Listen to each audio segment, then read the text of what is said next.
నామానికి స్తోత్రము. కూడి వచ్చినటువంటి మీ అందరికీ కూడా ప్రభువైన యేసుక్రీస్తు పరిశుద్ధ నామములో వందనాలు.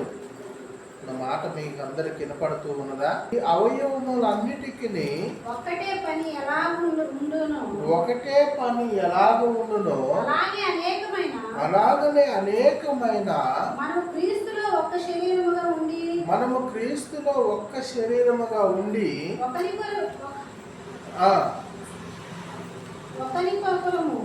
ఒకనికి ఒకరము ప్రత్యేకముగా అవయవములై ఉన్నాము. చాలు ప్రియులైనటువంటి దేవుని బిడ్డలారా, దేవునికి మహిమ కలుగును గాక. ఈ మాటను దైవలేఖన గ్రంథములో నుండి ప్రియా దేవుని బిడ్డలారా, రోమా రాసినటువంటి పత్రికలో నుండి 12వ అధ్యాయము 5వ వచనములో నుండి మాట్లాడుతూ ఉన్నాం. భక్తుడైనటువంటి పౌలు గారు మాట్లాడుతూ ఉన్నటువంటి మాటలు ఇవి.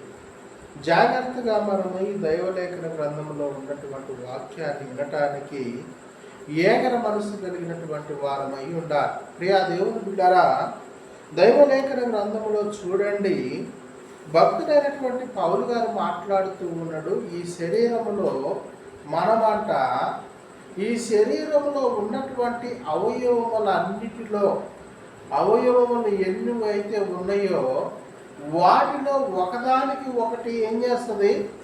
సహకరిస్తూ ఉంటుంది. ప్రియులైనటువంటి దేవుని బిడ్డలారా, ఈ అవయవములు ఒకదానికి ఒకటి సహకరిస్తూ ఉంటుంది. ఇక్కడ మాట్లాడుతూ ఉన్నది ఏంటి అంటే, క్రీస్తు సంఘములో ఈ యొక్క మనం ఎలా